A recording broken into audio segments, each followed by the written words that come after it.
deputado federal Nicolas Ferreira, que sofreu todo tipo de ataques da extrema esquerda ao ser eleito para a presidência da Comissão de Educação da Câmara dos Deputados, iniciou seu trabalho com um discurso em que defendeu a possibilidade da divergência.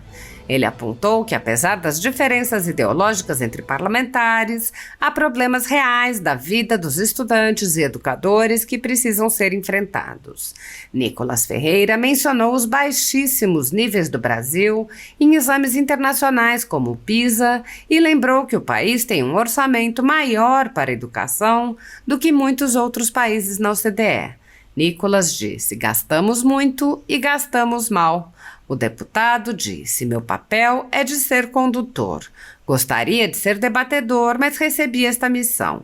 Peço a cooperação para que a gente tenha uma condução saudável, sabendo que isto tem um alto custo para os pagadores de impostos. Tirando todo tipo de histerismo, de imagens que foram colocadas, eu espero que a gente tenha uma comissão que produza e dê frutos para o povo brasileiro.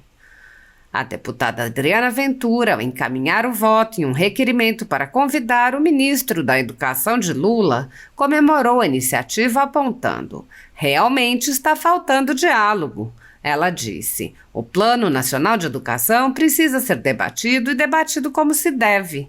Ventura lamentou que a conferência que deveria ter tratado do assunto não foi técnica e se resumiu a uma convenção partidária. Ela disse: estou muito feliz de debatermos o Plano Nacional para não ser um plano de um lado só.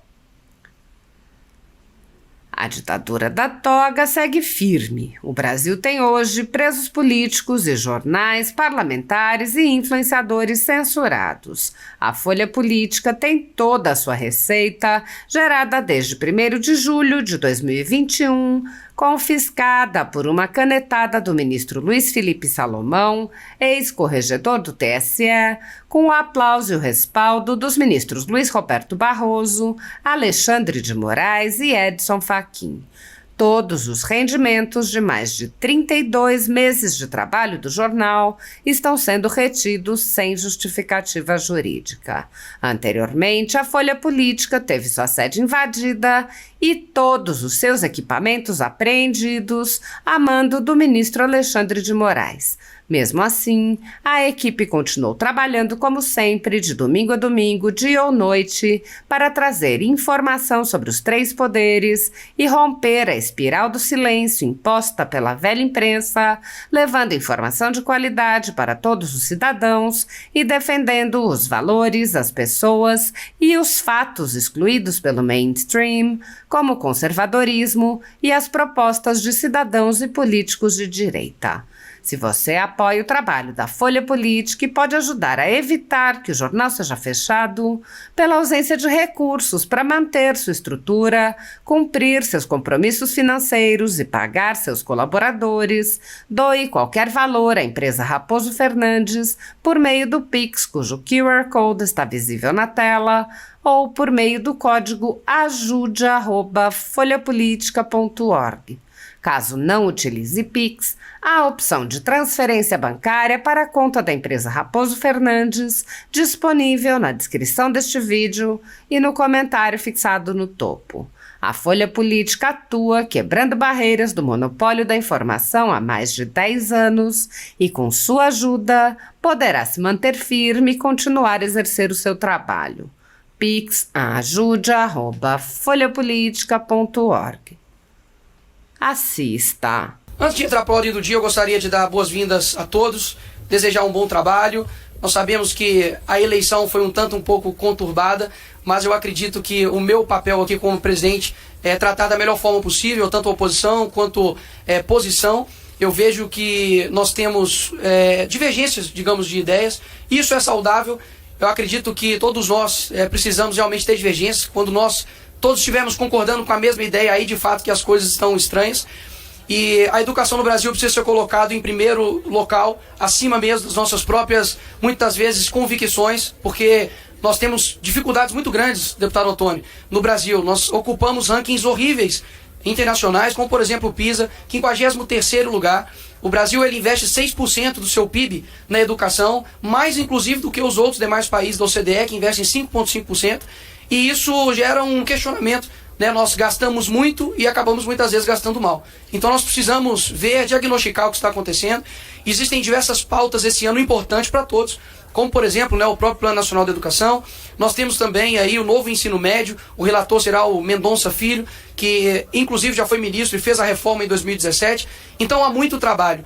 E eu sei que o meu papel aqui é de ser um condutor. Afinal de contas, eu falei aqui que o meu papel, eu gostaria de até ser um debatedor, gostaria de estar aí embaixo debatendo, mas foi me dirigido, né, a missão para esse papel, e vou cumprir aqui, não tenho dúvidas, com a melhor maneira possível. Então peço a compreensão tanto para os meus amigos de ideias, né, que nós temos aí maior convergência de ideias, para que a gente tenha uma comissão saudável, sabendo que isso aqui gera um alto custo para os pagadores de impostos, e nós somos os verdadeiros representantes deles. Ou seja, a gente precisa dar a devida exemplificação do que a gente deseja para a educação do nosso país. Então, tirando todo tipo aqui de histerismo ou de, digamos, de imagens que foram colocadas, eu espero de fato que a gente tenha uma comissão que produza, não somente aqui, mas que dê frutos para o povo brasileiro. Foi apresentado o requerimento 21 de 2024, de autoria do deputado Pedro Uxai, cadê o Pedro?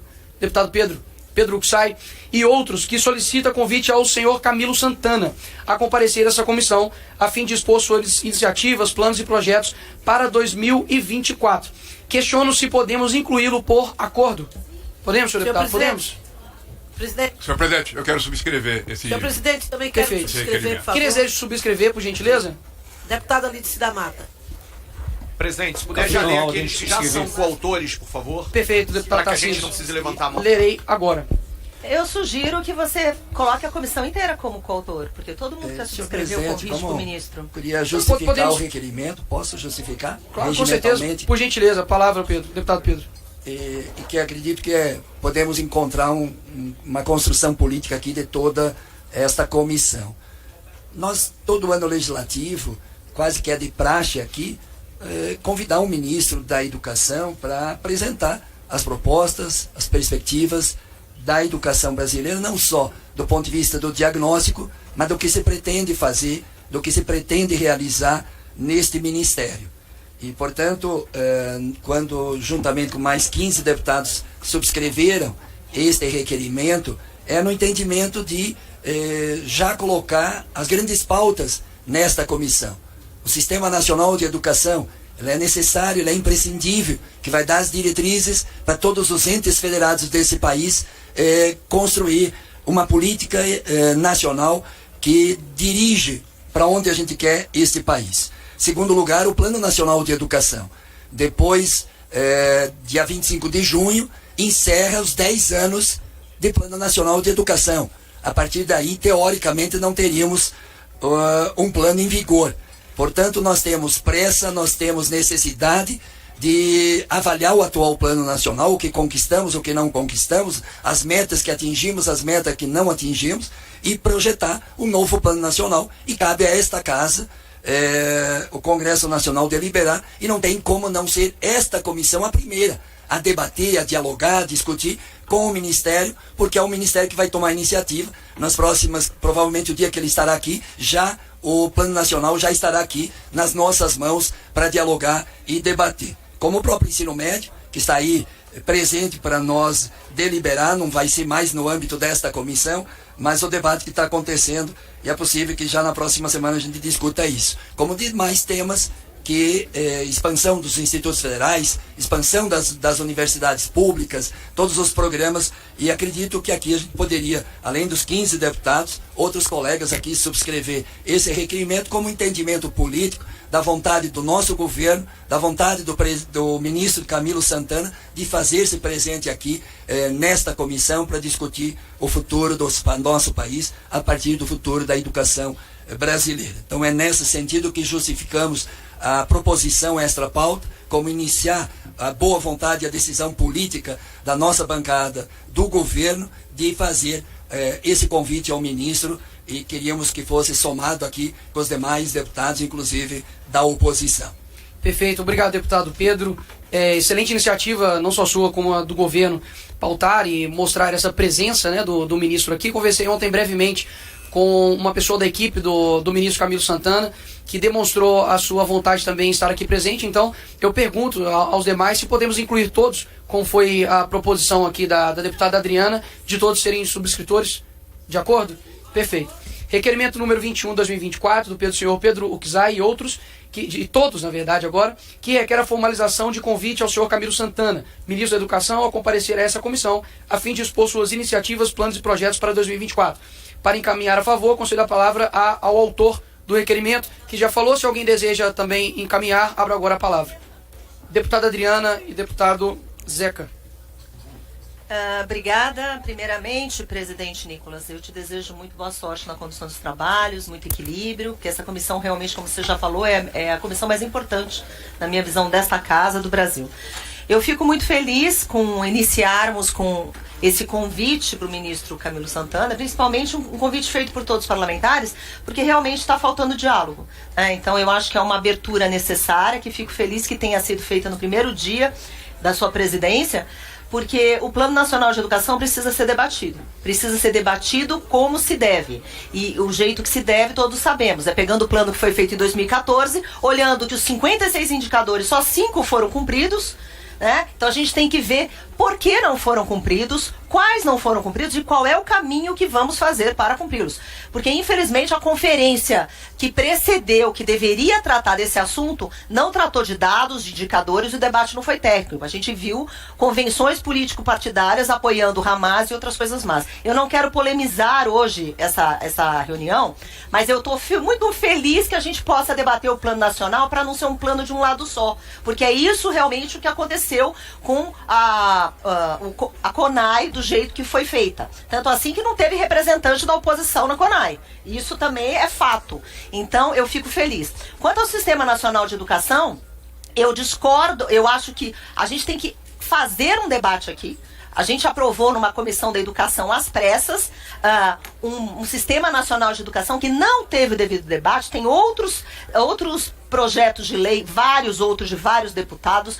Esse debate precisa ser ampliado, porque o Sistema Nacional de Educação também, se não for bem debatido, bem feito, pode trazer grandes danos à educação brasileira. Todo mundo sabe disso. Isso não é segredo para ninguém. O Sistema Nacional de Educação centraliza poder, mas de uma maneira errada, porque também condena parcerias, iniciativa privada. Então a gente precisa conversar direitinho para ver como isso vai fazer, porque os rankings do Brasil já dizem tudo. Nosso aluno não sabe ler, não sabe escrever, não sabe fazer conta, aprende a ler sim muito com 10, 12 anos ao invés de aprender com 6. Então a gente precisa discutir alfabetização, a gente precisa discutir de fato coisas importantes. Então essa é a minha fala, muito feliz que o ministro vem. Aliás, eu gostaria até que a gente já marcasse data para o ministro comparecer, né, para ser um convite já com data marcada, porque senão a gente vai ter que chamar de novo. E eu agradeço bastante a sua disponibilidade e também a de quem apresentou o requerimento, o deputado Pedro Ukzai. Obrigada. Obrigado, deputado. Com a palavra, deputado